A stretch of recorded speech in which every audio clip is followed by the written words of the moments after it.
چھوٹے چھوٹے ذرات کو ایسی جگہ ڈالا جہاں چیونٹیوں کا بالقریب تھا، پھر فرمایا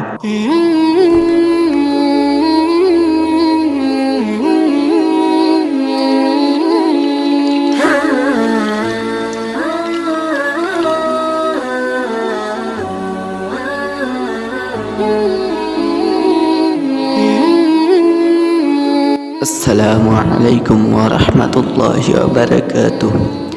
بسم اللہ الرحمن الرحیم۔ کھانے کے چند دانے کی اہمیت۔ حضرت مفتی محمد شفیع صاحب ایک مرتبہ حضرت مولانا سید اصغر حسین صاحب کے یہاں مہمان ہوئے۔ کھانے سے فروغت پر مفتی صاحب نے دسترخوان سمیٹنا چاہا۔ مولانا اصغر حسین رحمہ اللہ نے پوچھا، کیا کرنا چاہتے ہیں؟ بتایا کہ دسترخوان جھاڑوں گا۔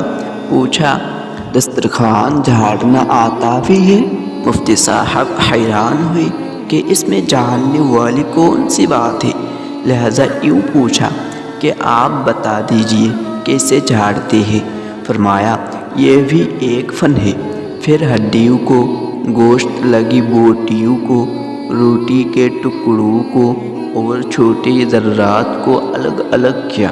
پھر ہڈیوں کو ایسی جگہ پھینکا جہاں کتے کھا سکے، گوشت لگی بوٹیوں کو ایسی جگہ پھینکا جہاں بلی کھا سکے، روٹی کے ٹکڑوں کو دیوار پر رکھ دیا تاکہ پرندے کھا سکے، چھوٹے چھوٹے ذرات کو ایسی جگہ ڈالا جہاں چیونٹیوں کا بالقریب تھا۔ پھر فرمایا، یہ اللہ تعالیٰ کا رزق ہے، اس کا کوئی حصہ ضائع نہیں ہونا چاہیے۔ تو دوستو، امید ہے کہ یہ ویڈیو آپ کو اچھی لگی ہوگی۔ اگر ویڈیو اچھی لگی ہو تو لائک کیجیے، کمنٹ کیجیے اور اپنے دوستوں سے شیئر کیجیے۔